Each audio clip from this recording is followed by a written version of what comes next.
Institute has trained over 400 high-caliber individuals for the governments of more than 70 developing countries, providing vital intellectual support for the modernization of their national governance systems and capacities. I'm so keen, to bring some changes in my country. I need to make some differences in my country development. That's the motive of every student in the South-South Cooperation. In 40 years, China went from being very poor to being a very, very successful, dynamic economy. So I think China has a very big role to play as showing the path of how to achieve rapid development. South-South cooperation is a remarkable initiative that promotes collective self-reliance among developing countries. As a leading member of the Global South and the largest developing nation, China remains dedicated to its mission of collaborating with other developing countries. This dedication is why China-Africa cooperation not only endures as a lasting friendship, but also serves as a model for South-South collaboration. With high aspirations, China-Africa cooperation looks to the future, aiming for new heights and endless possibilities.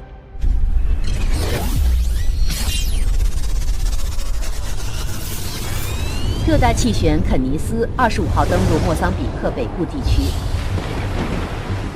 In March 2019, tropical cyclones ravaged Africa. Mozambique, among other countries, was especially badly affected, suffering severe flooding. 2 years later, in August 2021, Algeria faced devastating forest fires, resulting in major casualties. But bad as these events were, they could have been much worse were it not for China's meteorological and communication satellites orbiting the Earth. These provided timely and precise disaster warnings and information services to the affected countries, helping rescue teams save countless lives. Additionally, the deepening of China-Africa space technology cooperation has rekindled dreams that once seemed out of reach.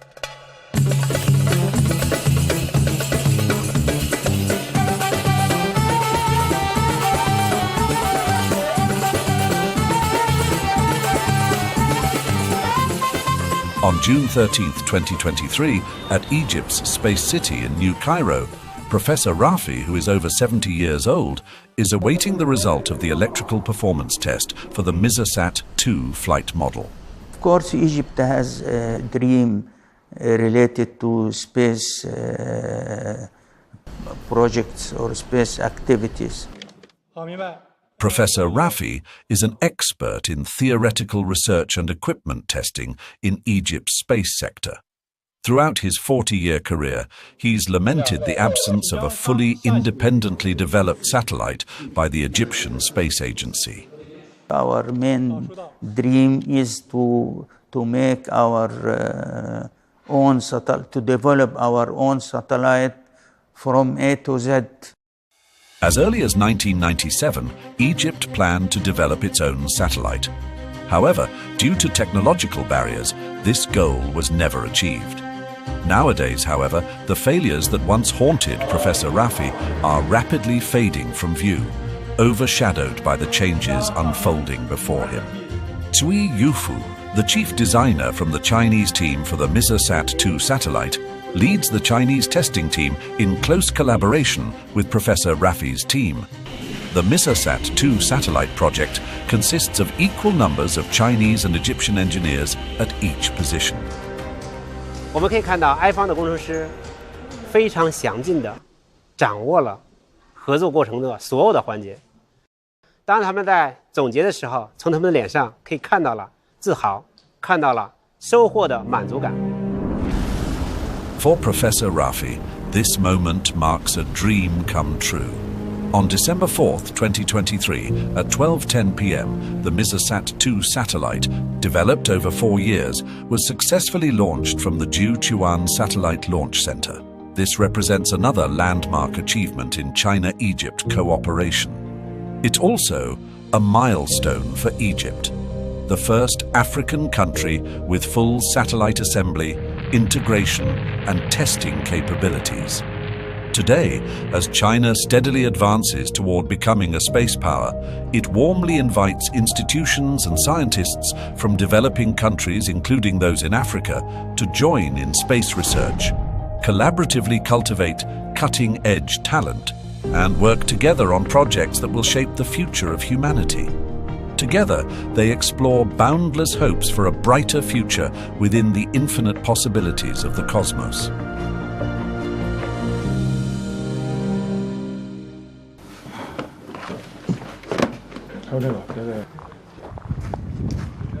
At 6 a.m., while the tranquil town of Carnarvon is still waiting for the morning light, engineers from China and South Africa are already preparing to set out.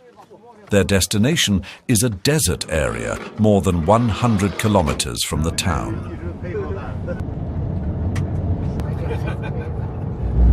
I 叫张磊，来自中国电科54所。我们单位呢在河北省的石家庄。然后我们这个团队呢，就是在南非呢，就是负责承建 SKA 天线。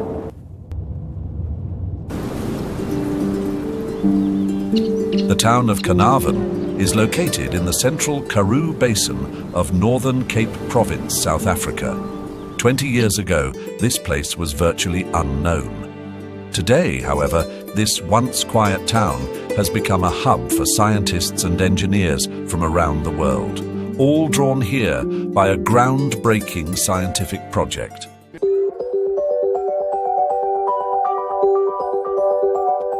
The SKA, or Square Kilometre Array, is a radio telescope with a total receiving area of 1 square kilometre.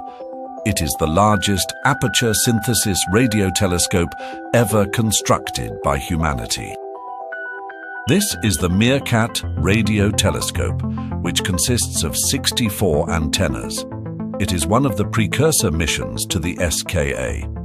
South Africa, selected as the site for the SKA, provides both the land and infrastructure needed for its construction. After 5 years of extensive preparation, in 2015, the China Electronics Technology Group Corporation's Network Communication Research Institute emerged victorious in the design competition for the SKA's mid-frequency antennas. Capturing radio waves from the universe requires extremely precise equipment. 如果我们不能够把自己的辐射水平控制在限值以下的话，我们的这个自身设备的辐射会淹没来自外太空的信号。那么可以说 SKA 的天线观测就是失败的。To enable humanity to explore deeper into the night sky, countless individuals are working quietly behind the scenes. 看我从13年到现在，这都已经11年的时间了，我们还在改进呢，还在做验证呢。所以说，你看，就说明这个的要求是世界上独一无二的，是前所未有的难度跟挑战。The successful development of the SKA antenna represents a significant contribution to world science. China is forging ahead in the development of cutting-edge antennae for the good of all. The SKA telescopes is to give us a brand new step increase in our ability to see the universe and see things that they've never been able to see before, and possibly understand a little bit better of how we fit and how everything comes together. And that's going to be a very powerful legacy for generations to come. As scientists gaze at the stars and reach for the edges of the universe, the spirit of science is revitalizing this once neglected town of Carnarvon. And the game starts in 3, 2, 1, let's go! The Robotics Schools program, a unique initiative launched by the South African Radio Astronomy Observatory, aims to develop and inspire an interest in STEM skills in the schools around the development of the Square Kilometre Array. The reason that I joined the robotics is because that I want to become an engineer. My dreams are to be an astronomer. So I like watching the stars and discovering more about planets and other stuff. I'm looking forward to welcome the next engineer. I'm looking forward to have an astronomer give them opportunities and make them to realize that nothing is ending in Carnarvon. Dreams are the preserve of those who never stop looking up at the stars, even if their feet are firmly on the ground and caked in mud. Through all the storms and challenges, China and Africa have consistently stood by each other. They support one another in times of crisis and collaborate for mutual benefit in development. They achieve shared prosperity through exchanges and mutual learning between their civilizations. They are friends, partners, and brothers.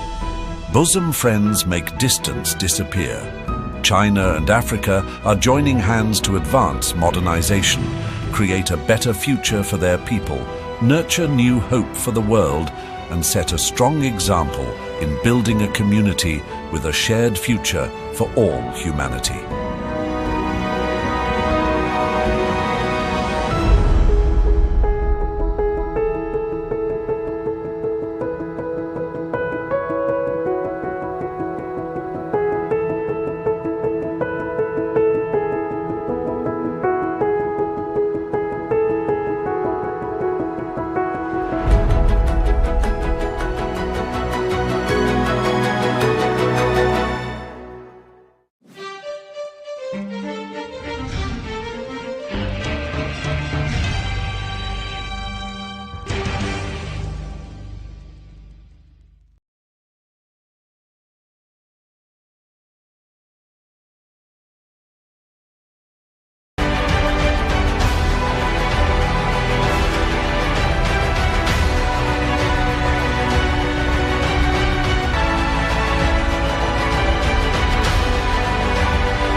Hello and welcome to the program. I'm Simisola Atiku. Lucky Aiyedatiwa's landslide victory at the Ondo governorship election on Saturday, November 16 is still a huge topic in the country. The Independent National Electoral Commission, INEC, declared Aiyedatiwa winner after his victory in all 18 local government areas of the southwest state.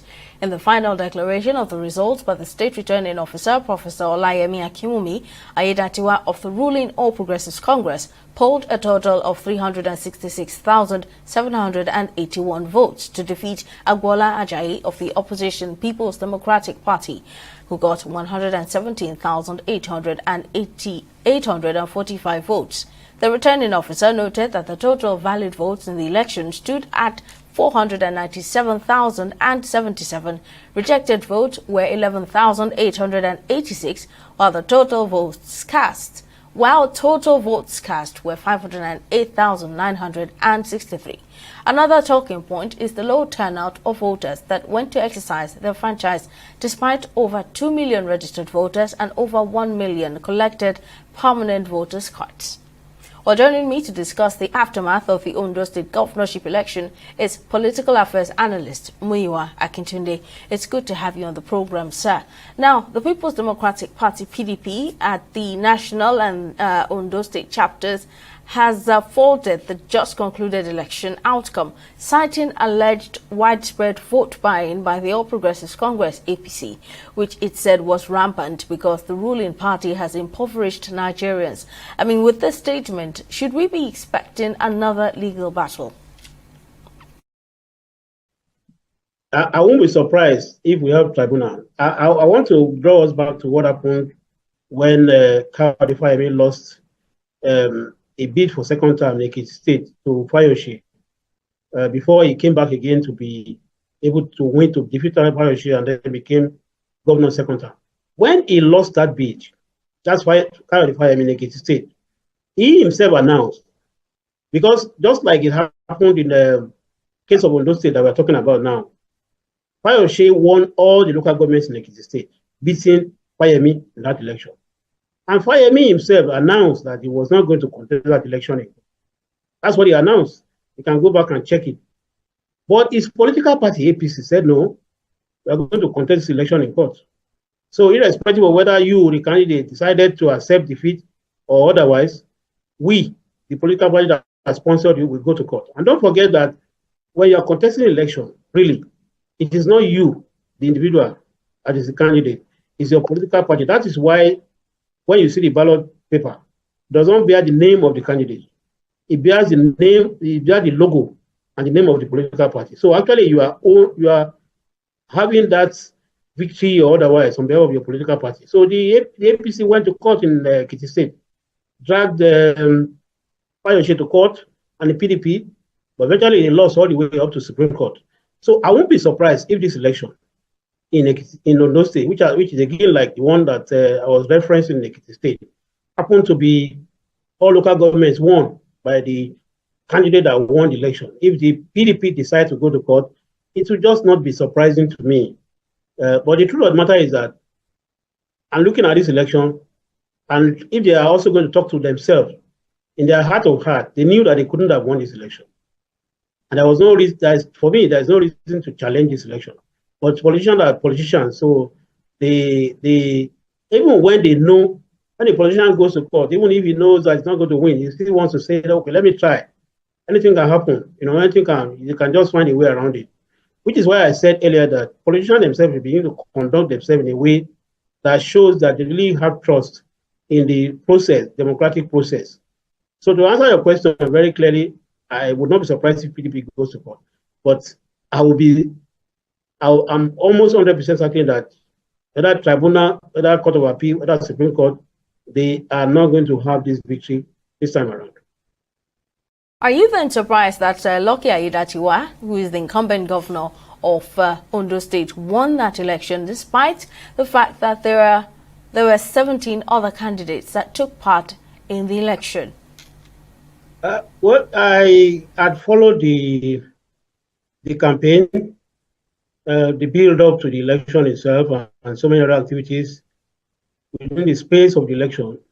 And my reading was, and it still remains, that there was no way Aiyedatiwa would not win that election.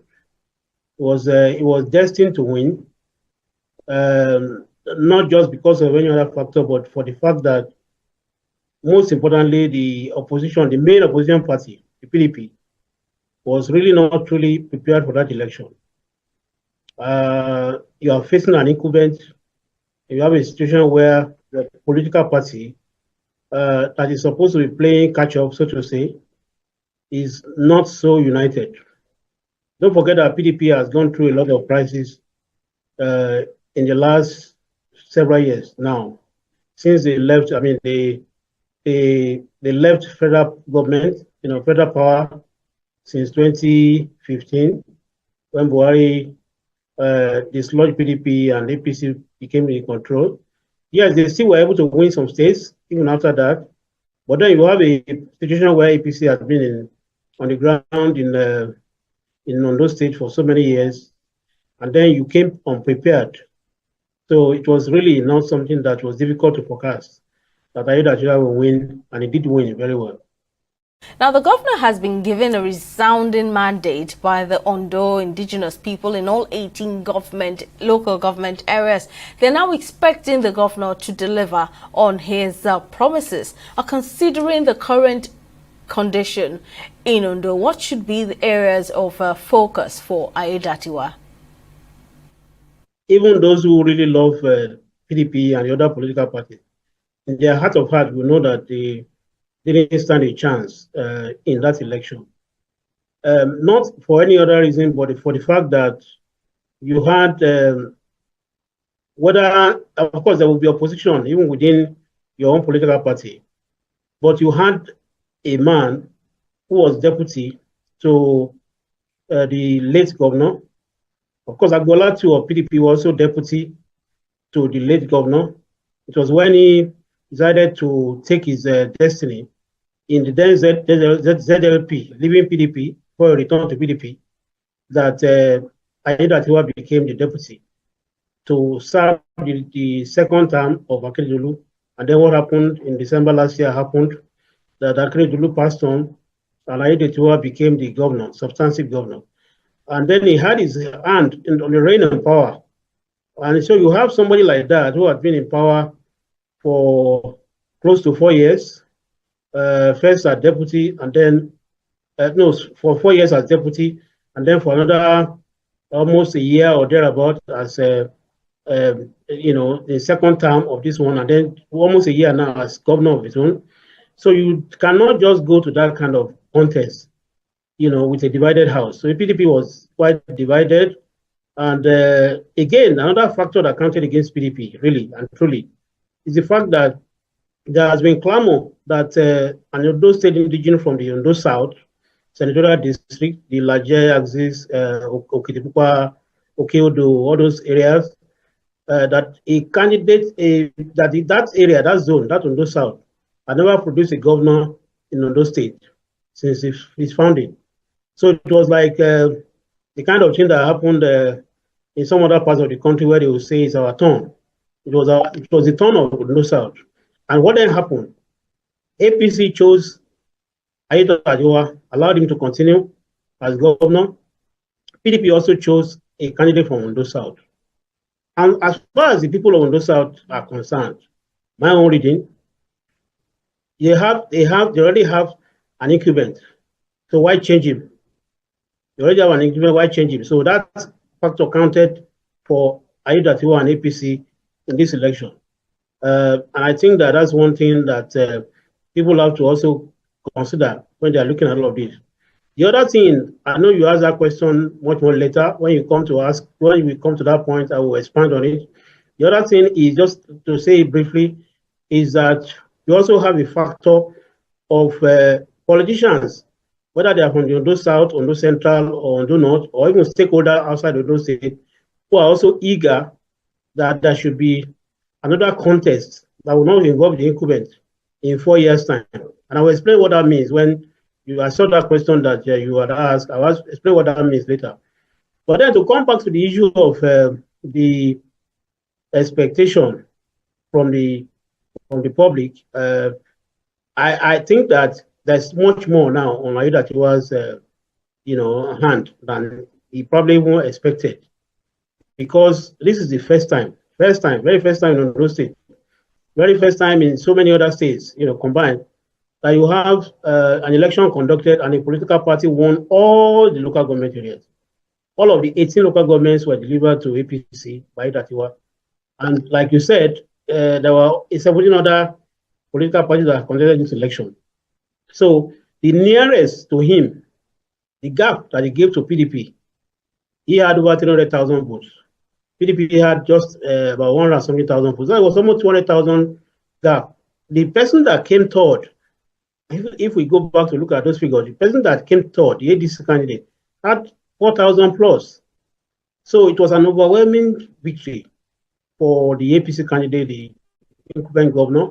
And I think that the factors may just be what I had said before, which is that, this is the incumbent, and almost all the political leaders, even in the other zones, Ondo Central, Ondo North, almost all of them seem to have also given their backing to Aida Ajoa. And for me, that is the reason why he was able to get this victory, on a landslide, actually. And I expect that, I haven't done that. What I expect is that he will now close ranks. The election is over. Politicking is over. What is left now is governance. And I was happy when I watched him on some of the interviews he had since he emerged as governor, and he's sounding like a statesman. That's what we should learn. That's one lesson that should happen, really. When you contest election, yes, you are divided. It's a partisan situation. Everybody is trying to contest for his or her political party, trying to play up your own advantage and play down the disadvantage, play up the disadvantage of the other party. But the moment the election is won and lost, you all come back. I mean, look at what happened in the recent US election. Immediately the election was called. It took Kamala Harris almost a day, but eventually she came around to accept that Donald Trump has won. She wanted to win. A lot of people also wanted her to win. But the American people decided that it was Trump they wanted to come back. So that's what should happen. That's one big lesson for us. Election is over. Governance is the next thing now. That's what I expect Aida Ajoa to focus on, governance, irrespective of who voted for him or who didn't vote for him. Well, despite having about 2 million registered voters and about 1 million collected PVCs, while the turnout was, however, low.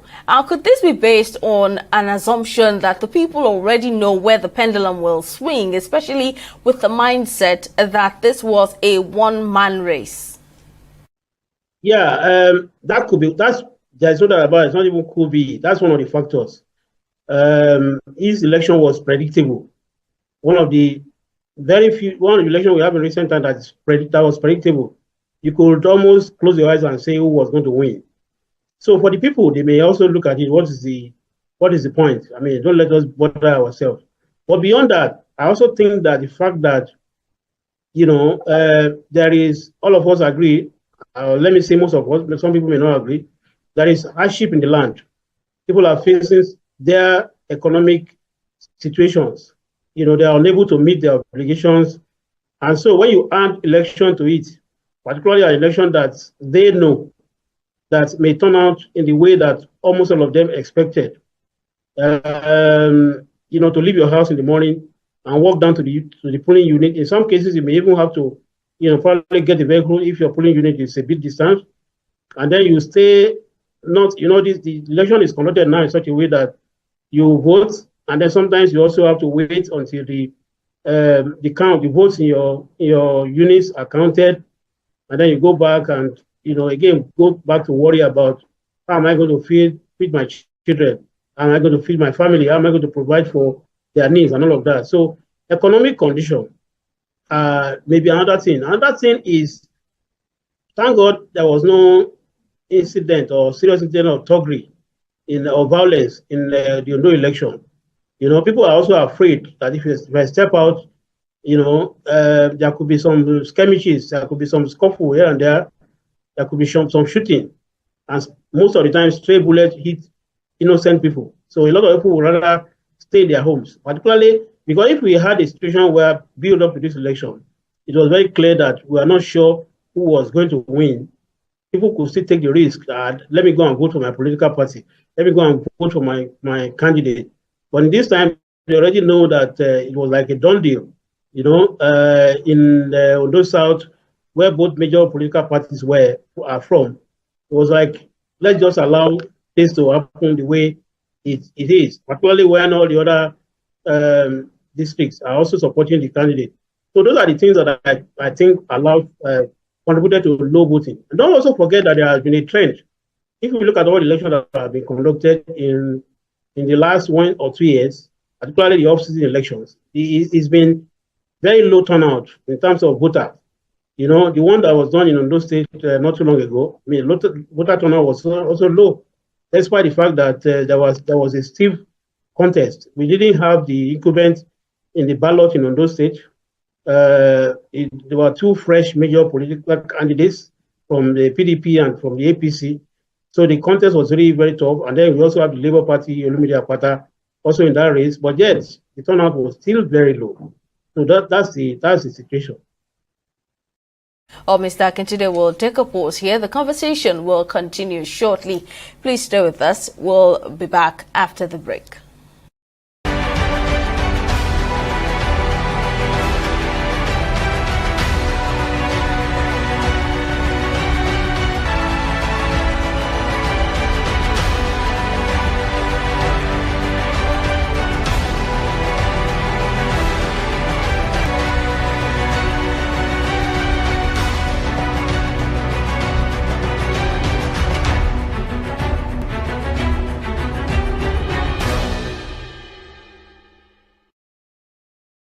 Welcome back. We're still discussing the landslide victory of Governor Lucky Aiyedatiwa in the just concluded governorship election in Ondo State.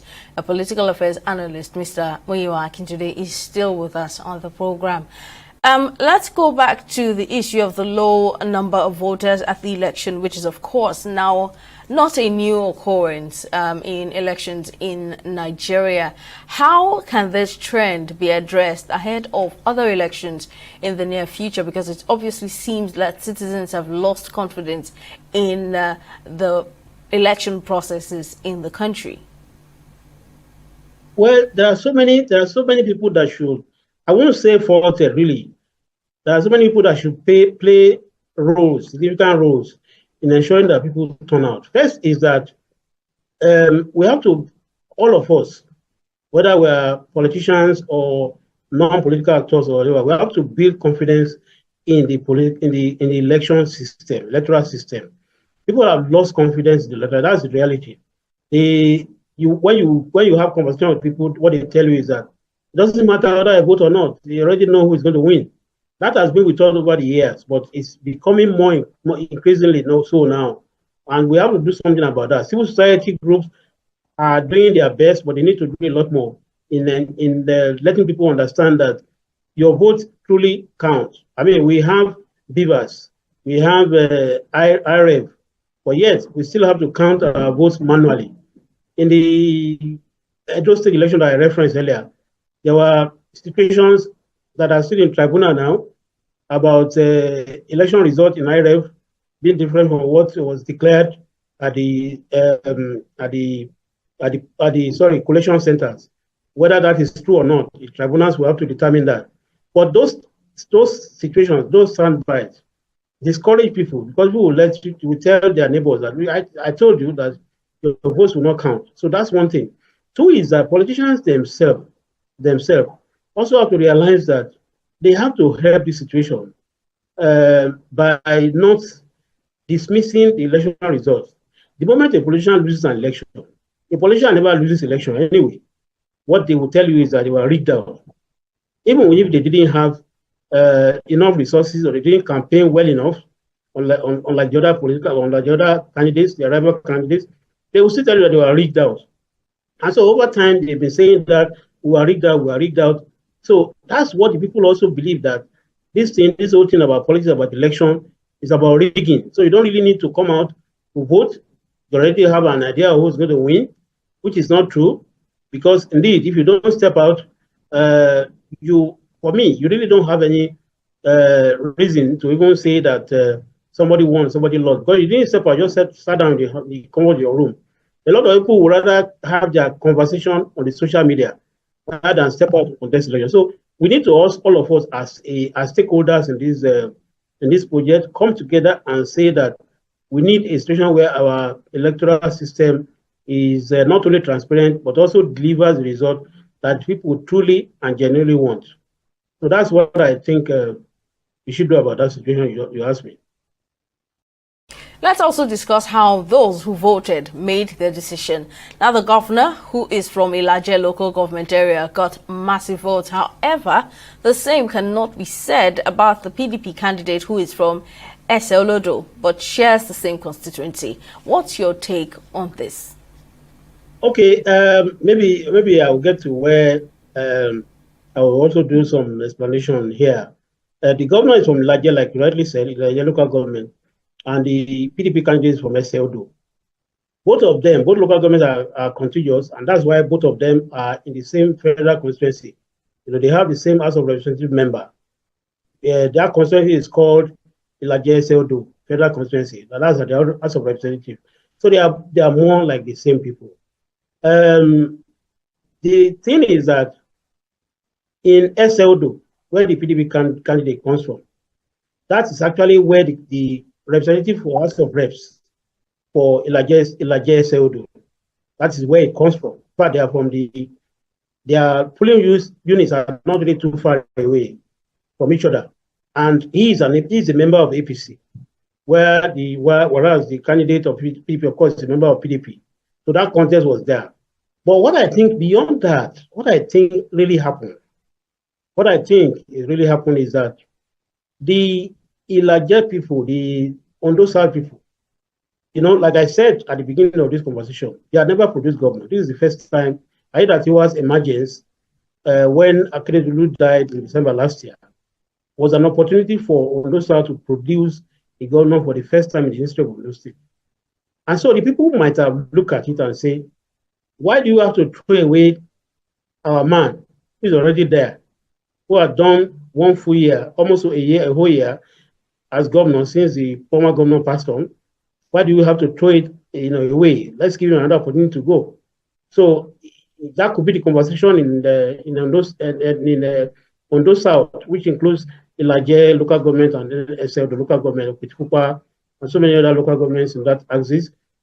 So that could be the conversation. And whether or not we like it, or whether we like it or not, the result also showed that that is the direction that people in Ondo South, which includes Ilaje and Eseodo, that is actually their thinking that our man is already governor. Let's give him the opportunity to be governor. So that is for Ondo South, sorry, which includes Ilaje and Eseodo. But for the rest of the state, because if you notice, this is the first time, like I said earlier, this is the first time that we are having a candidate winning an election, winning in all the local government areas in Ondo State. And my own understanding of this is that the rest of the state actually made up their mind that they were going to allow Aiyedatiwa to do his own full time. There is a constitutional requirement that will make it impossible for Aiyedatiwa to be able to run for governorship again in 4 years' time. Because he had been sworn in once in December last year when Akeredolu died, and then he's going to be sworn in February when another tenure starts, he can't contest election again as governor because the constitution does not allow for any individual to be sworn in 3 times for any executive position. So for the rest of the state, that's the Ondo South, Ondo Central, and Ondo North, they would rather want a candidate who is incumbent, who cannot do beyond 4 years after he's been sworn in February, rather than have an Agbola, who is the PDP candidate, who will be fresh and who can do 2 terms. If Agbola had won, he will start as governor in February 2025, and then by 2029, he will be due for another opportunity to contest election. So politicians cannot wait for 2033 or so to want to contest election. They would rather want a situation where someone who will leave in 4 years' time be given up. But that's what I think counted again in favor of Aiyedatiwa in this election. So what other factors will you attribute Aiyedatiwa's victory in all local government areas in the state, 18 altogether? That's quite a feat. We clearly also saw how much support the governor got from political gladiators in the state and the APC in general. Yeah, I mean, there's no doubt about that. You are right. You're right on the spot. It is not anything that is out of the ordinary to say, okay, yeah, this area that has been marginalized over the years, they were lucky to have produced lucky in 2023 in December. And so why don't we also extend that luck again for another 4 years so that we don't have to wait for 8 years to have an opportunity of contesting. In 2029, the build up to it, you will see a lot of politicians in Ondo Central and Ondo North showing interest in this election because they will then tell Ondo South, oh, you just had the opportunity of producing a governor, even if it's not for 8 years. I mean, because if you add the 1 year that the 1 year plus that Aiyedatiwa will have done, concluding Akiti's tenure, plus the 4 years he will have from 2025 February, that's about 5 years, less than 6 years. But that's it. Ondo South has had its opportunity. So it is one of the reasons why I think that the rest of the state decided to back the candidate from Ondo South. Interestingly, the 2 leading political parties produced candidates from Ondo South. So either way, it would be Ondo South. But more importantly, it was better for them to have the man who has done the rest of the 1 term of his late boss to do another term, rather than have a fresh governor who will do 8 years. So politicians think about not today, they think about tomorrow. That's what has happened. That's what has played out in Ondo State. Well, the people of Ondo have given their mandate to Governor Lucky Aiyedatiwa, and they are definitely expecting him to live up to the landslide victory he has gotten at the elections. Mr. Muyiwa Akintoye, thank you very much, sir, for talking to us. And that's all we have for you on this episode. We'll see you again next time. Bye for now.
Good day and welcome to your favorite sport program on TV360 Sport.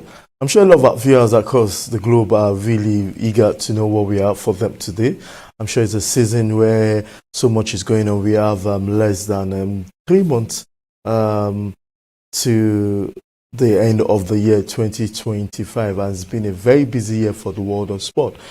This edition will celebrate the International Day for the Girl Child. It's a day where you need to celebrate the girl child to make sure that there's a lot of equality between the male child and the girl's child. And celebrating this, we have to focus on sport, how the benefit of sport for the girl child, because so many things is not equal when it comes to the girl child and the boy child when it comes to sport. Not just the child, also at the senior level of the game. So I have someone who has been doing so well to promote, using sports to promote the International Day of the Girls Child. That's talking about Jadesola Oakim, who is here to help us talk about what it means to have the International Girls Day, International Girls Child Day, and also sports, because she has been doing so many things involving sport. It's good to have you on the show, Jadesola.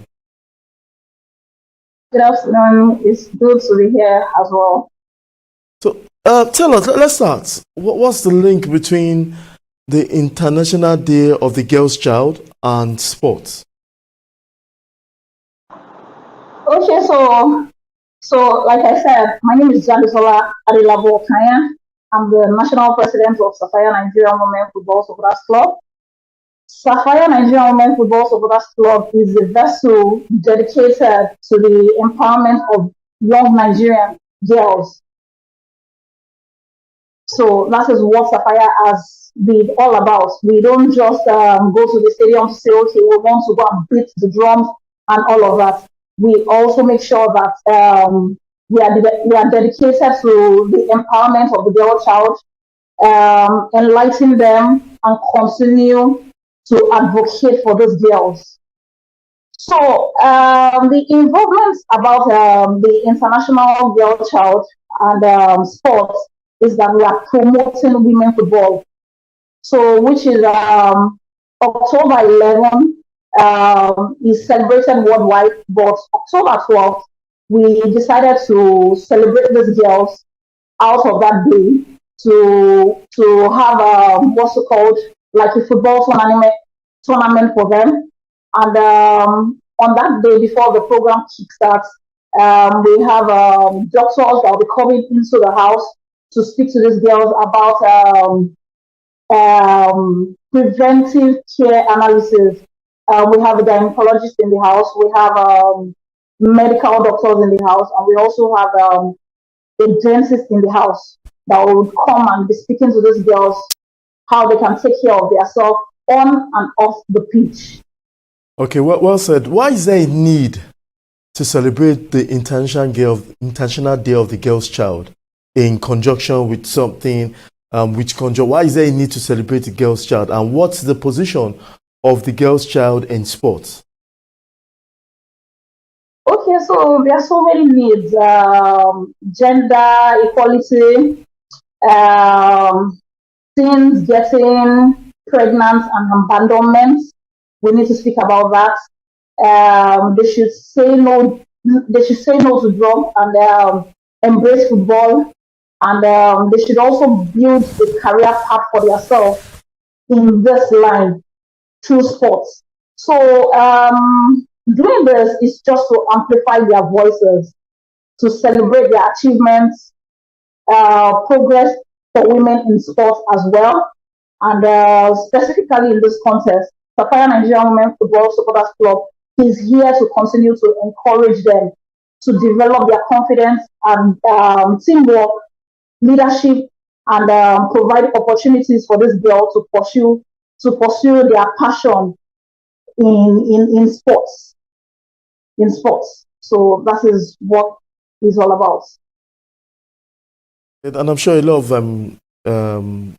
girls that are watching us right now across the globe, and probably be one or two questions that they will want to ask. But this comes to mind for me when it comes to International Girls Child Day.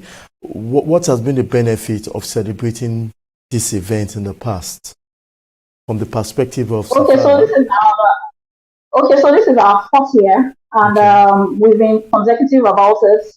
We don't just celebrate it in Lagos, because we hear a lot of girls saying that, okay, Lagos has been the ones enjoying these benefits. So we make sure to take this round different geopolitical zones to say, okay, this is where we can come in to help you. So the last one we did was at Edo State. We came with doctors. Dr. Pasola was on ground. We came in with NDLEA. We had their representatives on ground to come and speak to these girls, to nurture them. So this is just basically, like I said, continue to enlighten them that they should say no to drugs and embrace football and begin to build a career path through sports. So aside from this, we are looking at doing this, having this in other states as well. Aside from Delta states where we had it, Lagos State where we are having it, Edo State where we also previously had it. So we are looking at doing it in other states like Ekiti and Abuja as well. So this is just to continue to celebrate them and say that we hear their voices, and we want to continue to celebrate their strength through sports. Yeah, the girl child, the sport comes to our mind as a child, or because there's that catchment between the boys and sport. But the girl child, does the girl child also has they grown that interest in sport at a very young age, just the way the same boys? For the girl, boy child, it's easy for them to get engaged in sport, to see them playing football, basketball, and all that. But for the girl child, is there anything to propel them for them to also participate in sport? Yes, there's a lot of things to propel them. And speaking of this, a lot of them have even abandoned education to say they want to just do sports. I go to the stadium in the morning, I see them on the field.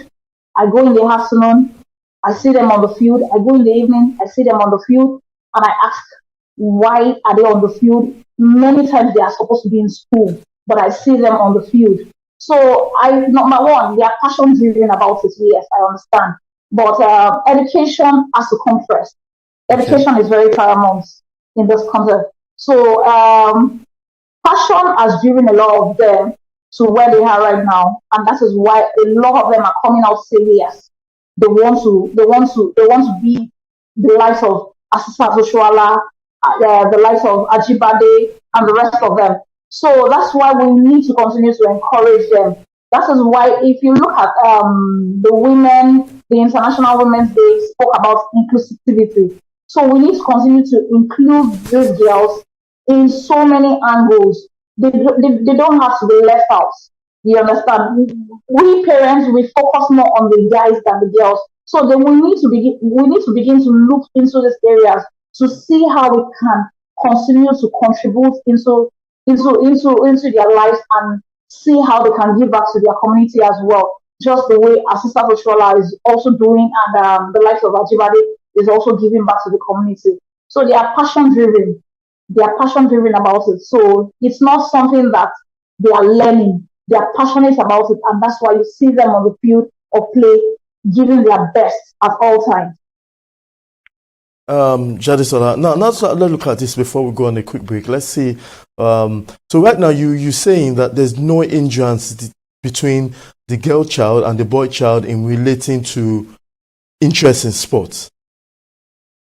That means that if the boy's child is having a 50% interest in sport, that also applies to the girl's child, that there's no hindrance, that are gone at the days where some... It has increased for the women because they want to go all out. They want to you hear them talking about going to Europe to say they want to put the name of Nigeria on the top. Okay. On the top, yes. So there's no hindrance at all, sir. Okay, but now let's start coming a bit home to the parents, to their guidance.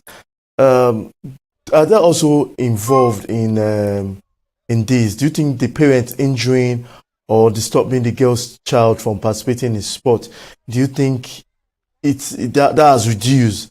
Because most oftentimes we only see female parents in let me use the word hinder, or let me use the word distract them from really participating in sport. Is this still applicable in our modern days?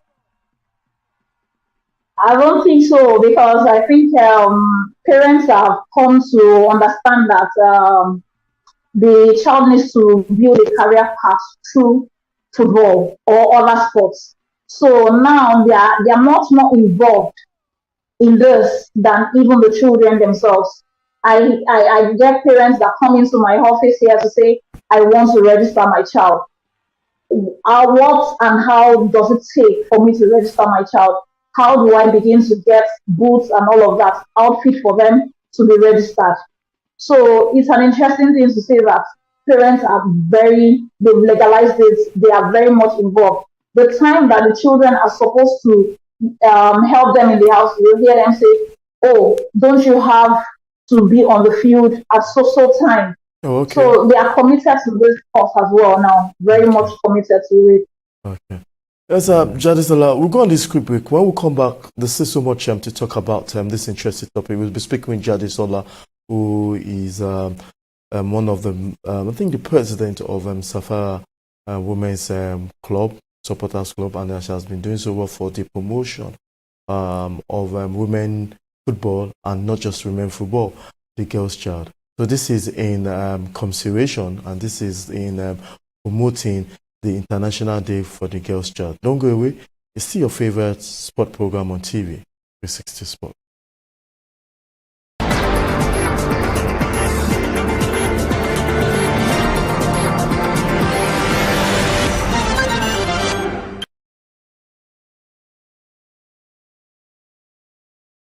Welcome back. Still in promoting the International Day of the Girls' Child. I'm sure a lot of girls are into sports, according to statistics. Gone are the days in the country where only male or boys get involved in sport. But right now, the story has really changed. And that's why Safara Women's Club, Supporters Club, is doing so well to ensure that there's a celebration of the International Day of the Girl Child. I'm speaking with Jadisola, who is the president of the club. So let's go straight to our other questions to ensure. Now we know that there's no hindrance, there's no hurdles for the girl's child. Well, when the girl become a woman, a lady, a woman, let's use football as an example, she's no longer the under 17, she's now the under 20. There's still that separation at that level between what the female child, what the female athlete takes home, and what the male athletes take home. Why is there different in that level? Well, not anymore, really, not anymore. Like I said, there's no hindrance for the girls anymore. And if you look at what FIFA and CAF are trying to collaborate in doing, they are making sure that for every football club, they have a female football club as well. If you don't have a female club, you have to do so by creating one. That's to tell you the big involvement of FIFA and CAF in all of this, and the involvement of the girl child as well. So it's a big one for them. I applaud them, and I pray it gets better than this. It gets better than this. It gets broader, so that it's not just on the male side anymore. It's not just on the male side anymore. It can be 50% now. In fact, if it can go beyond 50%, it will be well applauded. Yeah, and I have to acknowledge what you just said, Jadesola, that FIFA is doing so well to broaden the gap. If there were gaps between the male and the female in terms of sport, not just FIFA, other sports, the world of tennis, the world of table tennis, the world of golf, there's little difference between the male and the female, and that shows that the World Sport Governing Body acknowledging the two gender. Now, let me go to this and ask, what do they tend to gain on that day? What are the benefits aftermath? Okay, we are celebrating the girl day, International Day of the Girl's Child. What do you think that girl child tends to gain? Okay, so in this year, this year's one is a bit different because we have scouters on ground. We just finished our meeting, and I'm so happy about it. The people in charge of the Gothia Cup and Dana Cup were in collaboration to have a scouting program for those girls, and it shows that the girls are well seen, are properly well seen. You understand, and whatever they are doing, their achievements will not go unnoticed. You understand, okay. And from there, I'm sure that few of those chosen girls on that day will go with something. Oh, okay. We have brands that are coming on board as well to make sure that these girls are well taken care of. Okay. So that's different from what we've been doing other years that we started. Okay. That's the 3 editions that passed. Okay. Yeah, so this it's year going to be very, edition. very different, like you said, Jadesola. Yes. Empowering the next generation of female leaders through sport. How is that achievable? Give us a blueprint of how that is achievable because that's the theme of the year, empowering the next generation of female leaders through sport. Tell us more about that. Mm-hmm. Like I said, when I started this program, I told you that Sapphire is all about developing the confidence of those girls, the teamwork, then the leadership skills about football, then also provide opportunities for them. You understand? So we are building leaders of tomorrow, the likes of Asisa Oshuala and the rest of them. So these girls are in the amateur leagues and they are doing so well. In fact, you will think they are in the national leagues already and they are doing fantastically well. So for us to have this collaboration with the scouters, it shows that we are doing something that is tilting towards building leadership. So that's why we need to be encouraged. When I say be encouraged, it means that I want other brands to come on board, multinational brands to come on board, private sectors to come on board to support these innovative ideas. And I know that a lot of people are also looking at doing something like this as well. The way I got the support, I will also want them to also get the support so that we can make it one. We make it a one fold and continue to hear these girls' voices out there. Okay, we acknowledge and we all know, looking at some reports and statistics, that the International Girls' Child Day, there's so much the western part of the country, that's the southwest and southeast, have a bit of more knowledge when it comes to things like that. And you know, the girl's child in the north is still a little bit of setback in terms of religion and all that in catching up to the other girl's child in the city of Lagos and in southwest and southeast. Is there a purpose? Is there an intention to ensure that the girl child in the north will also benefit from this? Yes, it's very possible. Very, very possible. And speaking of which, I think that's what the NFL president is trying to do, to make sure to diversify all of this, not leave it on one angle, and make sure that everybody is treated equally. You understand? And speaking of they getting benefit from this, of course, it's something you've just brought it to my knowledge, and it's something I'll begin to look inwardly into and discuss with my team members to see how we can reach out to them and make sure that they don't go unnoticed, they are loved, they are seen, and they are heard about. So we'll make sure to include that into it. Perhaps maybe your next edition will be somewhere in the north. I mean, I'm just saying, or maybe you are, instead of there should be free entry from people that come from that part of the area, so that they can actually get the knowledge, because we know the girl child in the north, they still have a long way to go to when it comes to education and when it comes to sports.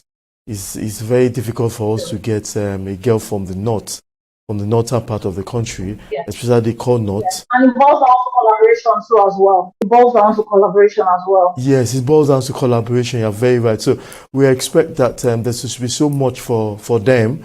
Perhaps you and some other persons in the north should also try and collaborate, so that the girl child from the north in this part of the world, the northern region, should also benefit from this. Thank you very much, Jadisola, for being part of the show. Thank you, sir, for having me. Yes, thank you very much. Speaking with Jadisola, who is the president of Safara Women's Supporters Club. Has been doing so well to support the young girls, and in the spirit of the International Girls Child Day, there's something so much to talk about. A lot of people also have asked that, how about the International Boys Day, I mean, to celebrate and commemorate the boys. I'm sure that day will definitely come, but what we are celebrating is the Girls Child Day. And if you've been part of the program, I want to say a big thank you for being part of the program, so that next time we know that the girl's child will benefit. And this year's theme is ensuring and producing the next generation of female leaders through sport. I'm Mudashiru Shitu. Thanks for watching. Same time next week, we'll give you all what you need to know in the world of sport. Bye for now.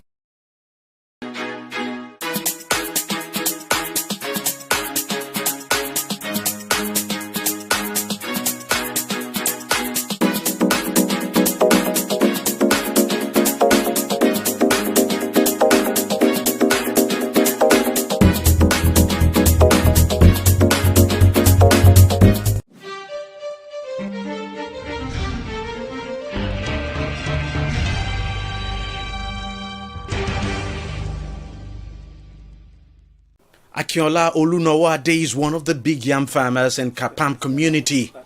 He grows his yam tubers in sacks and has 5 of such farms in the community. But all the farms are now gone, destroyed by the toxic pollutant of August 28. I don't have any other thing to do now. I borrow money in the bank to do this project, sir. I cannot lie to you. I need help. I have 3 children in the university. Presently, as you are looking at me, and I need to pay their school fees. What will I do? What will I do? So I don't know what to do. That's why I'm pleading to the world. If anybody who can assist me to come up again, that you try and do it. And that you do it directly to me, not through any third party. I am retired Lieutenant Colonel Dubagari. I retired to 2014, and I bought this place. Bought his 5 plots. The retired Lieutenant Colonel grows grain and ginger in his 5-plot farm, but the farm is now decimated by the pollutant. As you can see, this is ginger. The ginger was very greenish. It's not turning yellow.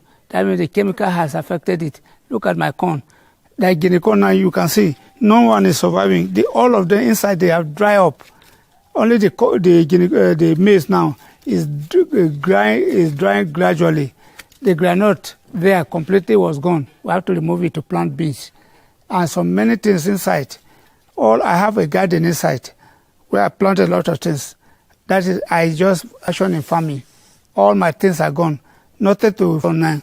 We are supposed to be eating corn now, but look at the corn has gone to another thing. We have nothing to eat. It's the same story for organic fertilizer producer and farmer Sunday Beth, whose 1 hectare grain farm is more or less now dead. I am crying for the people who can assist us, because up to now, I've not seen the refinery people to come and see what the level of damage they damage our crop. So that is why I am crying for the assistance. Anybody that can assist us, so that we'll get what will feed the family and also see how we can revive the business. The devastation goes beyond farmland. The residents say many of their livestock are dead, and many people in the community are now falling sick. Many animals died. Chicken died. Even I have part of it on my phone here that I can show you if you want to see. So even the health implication, since that day, no day that I don't buy milk for my family to take. Because many of them have been complaining of chest pain, mouth bitterness, and the rest of it. I have bought roughly 1 carton of milk in my house to give to them. The management of the refinery is yet to issue any official statement on the actual cause of the pollution, but the National Environmental Standards and Regulations Enforcement Agency, NESRIA, says it may have been caused by ruptured pipes conveying hydrogen chloride. But one of the residents of the community, who is a retired environmental geologist, thinks he knows the exact cause of the pollution. Greenhouse gas was released into the atmosphere that carry a lot of poisonous gases, chlorofluorocarbon, carbon monoxide, methane gas.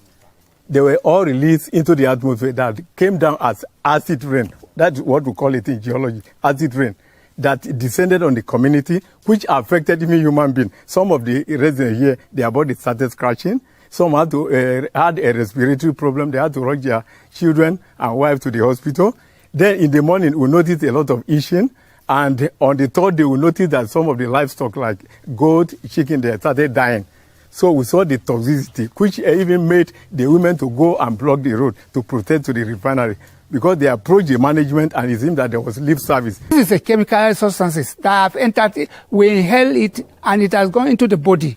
It's not something that you just, it go like, as you can see, it's killing this crop gradually. That is how it's killing human beings gradually. The residents say their lives have now been badly impacted and that they would need help as soon as possible. They say the sooner the help they are seeking comes, the better for them and their community. But there's no question that full recovery for Kapam community will take a very long time.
Hello and welcome. I am Deji Badimasi.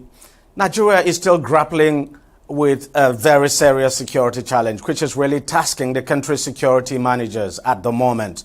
Now, the month of October was marked mainly by developments associated with violent activities, including killings and kidnappings for ransom, social unrest in the form of protest, and labor action triggered by the harsh socio-economic circumstances in the country, as well as political activities.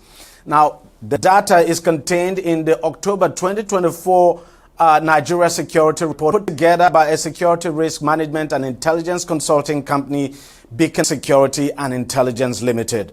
Now, that company is actually based in Abuja. That's the Nigeria's Federal Capital Territory. The security revealed that data collected indicate that the country recorded a 51% rise in fatalities and 24.42% increase in abductions for the month of October. Now, no fewer than 971 Nigerians were abducted across the country in October 2024. The breakdown also showed that the number of individuals killed increased from 1,022 in September 2024 to 1,545 now in October 2024, indicating an increase of 51.17%. Now, in terms of distribution across the country, the northeast and northwest regions were the most affected by security incidents, which account for 52.03% of the total incidents, respectively, whereas the southeast reported the fewest incidents at 7.78%. The revelation is coming amid the emergence of a new terror group, Lakurawa, in the northwestern part of the country, which has already killed 16 people in Kebbi State. Now, the security expert, I should say, has actually deteriorated. Joining me now, security and carried out by the Nigerian military of across the country. To be here once again.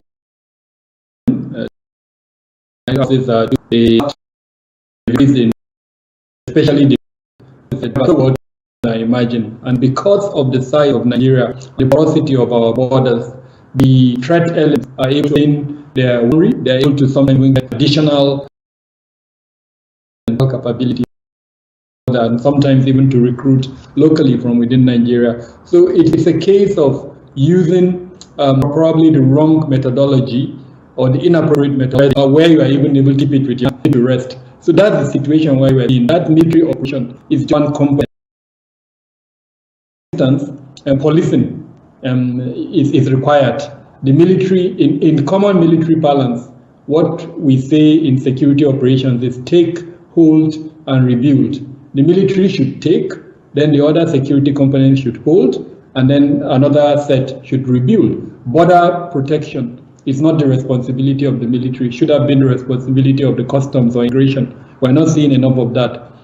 Just between Nigeria and Niger, we have up to 1,400 kilometers of mostly unmanned borders, which allows them to come into the situation. The coordinating elements within our national security architecture that are supposed to put together the 29 or thereabout security agencies that we have are not doing very well in that regard.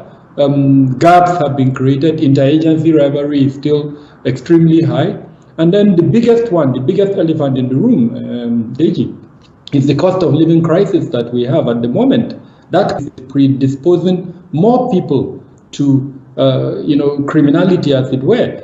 Just a few days ago, the Manufacturing Association of Nigeria came up with a damning report where they said nobody is able to buy them. So what it means is that they are going to reduce their workers. The economy is likely to face a stagnation, and the more companies and SMEs in particular shut down, the more people will be sent into the labor market, and a significant number of them may be recruited by these bad elements. Then the last one is the environmental element. Climate change, global warming, and other consequences are also impacting the environment and leading more people to crime. So that's the reason why of the military operation you are seeing this increase. Okay, let's quickly dive into some of let's dive into your stats now, and I just want you to talk us through some of this. You have, for instance, the total security incidents. That's for the month of October alone. You cited 806. Talk us through some of these, especially those figures at the top. All right. So just to give context and background, what we have is a database of security occurrences. Anyone who is familiar with maintaining a database knows kind of what I mean. We collect these incidences, we verify them, we collate them, we clean them up, and then we produce, we analyze them and produce some form of product out of them. The process of collecting, the process of collating, there is a global standard in intelligence where you verify, and then of course once you verify, you now to your database. We've been doing this for about 3 years, and consistently every month we produce reports. We're not new in the industry. We're quoted globally. We've been quoted in New York Times, in Washington Post, and then locally by I think there's any local media that hasn't quoted us yet. So we're well recognized in this field. And having said that, what we saw in the month of October is, like you rightly indicated, we recorded 861 incidents. And I must say these are the verified incidents. There are several others that have not been verified. What we do is now, that analysis, we got to know that 1,545 Nigerians were killed in the month of October 2024. Now, when we compared it with the killings in September 2024, it led to a 51.17% increase in the number of fatalities. Now, for abduction, in the month of October, we recorded 971 abductions. And when we compared it to the figure Sorry, doctor, that is really concerning. I mean, to have this number of fatalities in just 1 month and then the total number of abductions, what some of us had thought is that, look, the security situation was getting better. But this is clear evidence that it doesn't appear things are getting better. If you could have 1,545 fatalities just for the month of October alone, and then 971 abductions, what exactly is going on here? Yeah, like I explained earlier on, we're using the wrong methodology, as it were, to address the challenge. We're using only military force, and that military force has to be combined with things. The reasons for the conflict will have to be addressed. There are several war situations going on in Nigeria across the 6 geopolitical zones to address those conflict situations. We need to do more than that. We need to do peace Something building. I want you to talk about too, the top 10 fatalities by states. Borno is still leading, followed by Kwara. I'm surprised. Yes, Kwara has been quiet for a while, but of recent, we've seen emergence of criminal elements and other threat elements within Kwara state. So Kwara is an emerging situation, as it were. For the month of October, it emerged second. Previously, Kwara was extremely quiet. But like I said, Kwara has been affected by the several threat elements that exist in Nigeria. Katsina, I'm sure nobody will be surprised to see Katsina there occupying third position for fatalities. The major threat element in Katsina are the bandits that have occupied about 8 local governments in those states, and they are continuing their operations. Of course, Jigawa is also a bit surprising because Jigawa has been quiet until the month of October. The reason why what do you Jigawa think is going on in Jigawa? Why is Jigawa there now? What is happening? The major reason for this are the safety occurrences that occurred. Now, the reason why we included those safety occurrences on our numbers is because of the human element. You remember there was a petrol tanker incident in Jigawa that exactly over 100 dead. In fact, there were claimed about 200, but because we could only verify 100, we documented the 100. Those factors are human factors. Yes, they are safety occurrences, but if they are preventable, and so we categorize.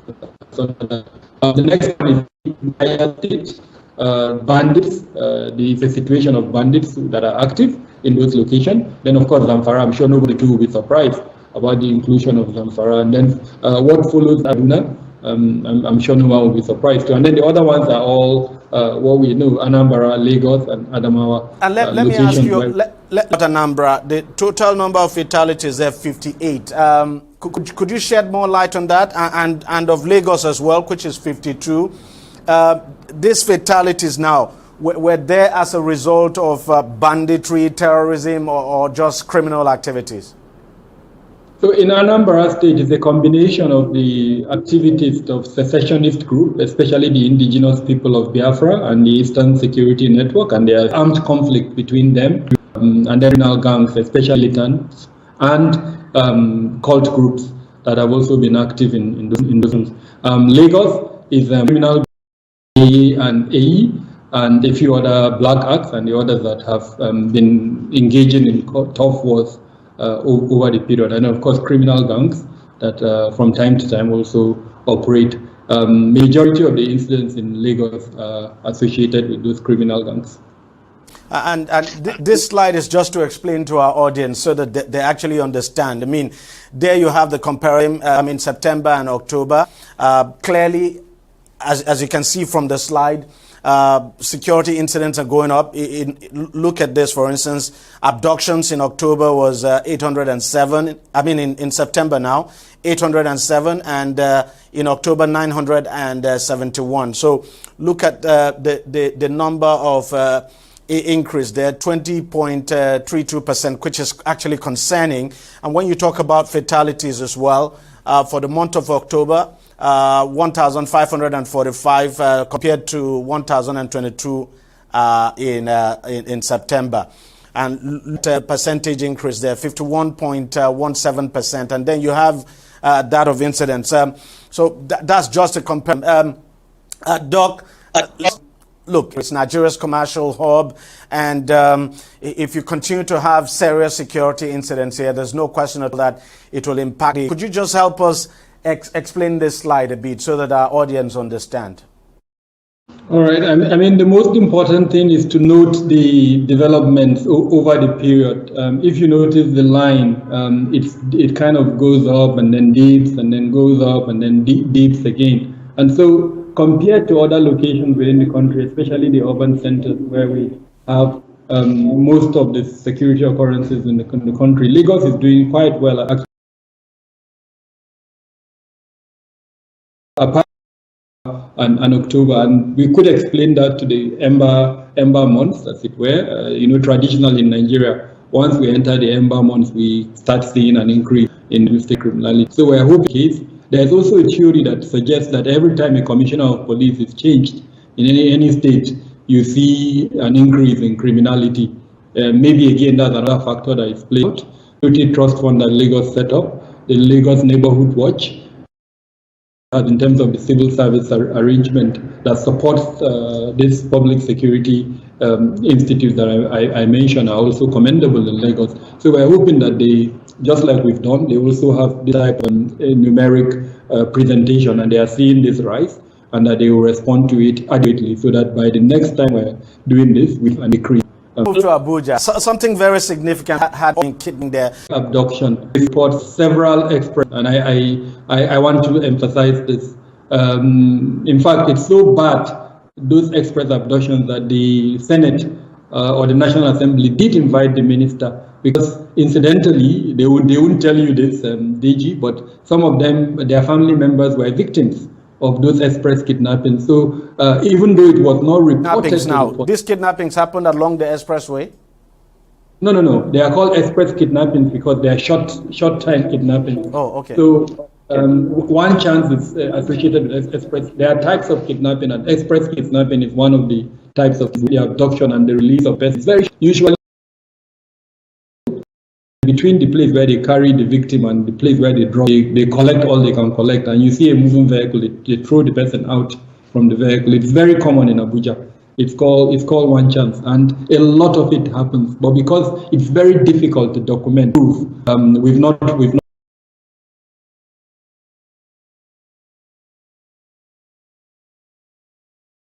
And because we use global record incidents, those on them. I just wanted to make that very clear. It's not that we can that that a lot of express kidnappings are going on in Abuja. Now, having said that, as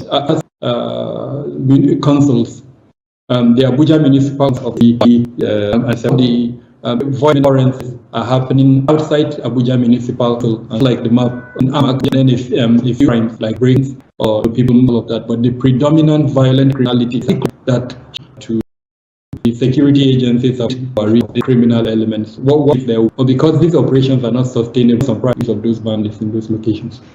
And very quickly, I want you to speak through the situation in the north and of northwest, and in your Nigeria's security challenge. You know, the biggest part of it. That's why. So, you know, it's the north is still where the problem is, and yet we have a number of military going in. But just talk us through the north central and the northeast. All right. So the northwest has taken over from the northeast, sadly, in all these more than the northeast. So for incidents, 34.5% of the incidents occurred in the northwest compared to 17.89% that occurred in the northeast, then followed by north central, which so all of these three up together, we're talking of almost 80% of the occurrences among these three regions in the north. So only about 20% occurred. Concerning over 80% of the abduction incident was in the northwest part of the country.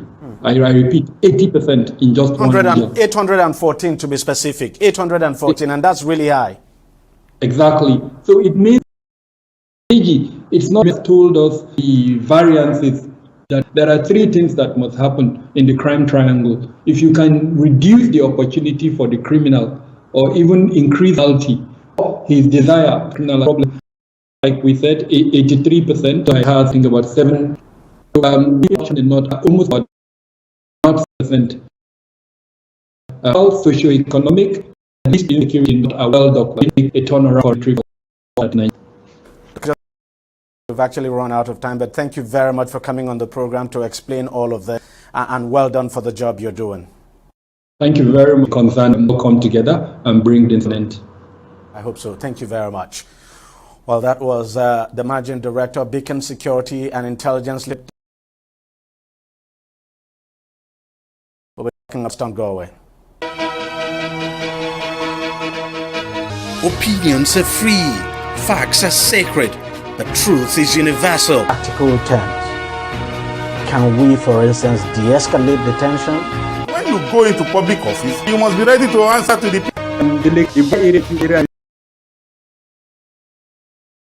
fact and undisputed truth. I have been in this part of the world. The new Nigeria is as future as possible. We delve into issues, dissecting. Don't think that 360, dissecting the issue.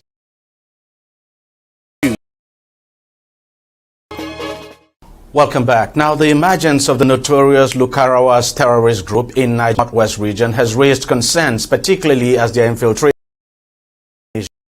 which disrupted its military cooperation with Nigeria. The defenders in Mali are now actively entering Nigerian states like Sokoto and Kebbi, escalating it. But then has terror Nigeria that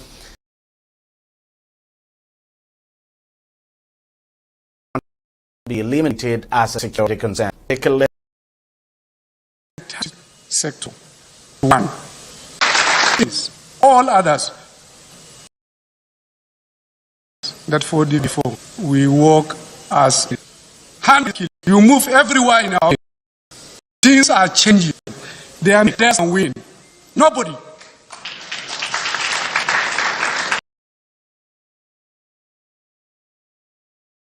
Nobody has ever defeated Tinubu, and you are going to be defeated. I will kick you out of Nigeria. This is a Nigeria 24, and this well, the defenders of Darfur. Well, the defenders of Darfur.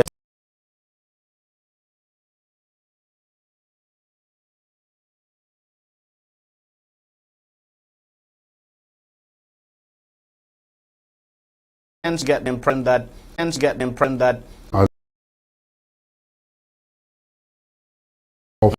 Sunday talking of emerging security challenges, and besides, all should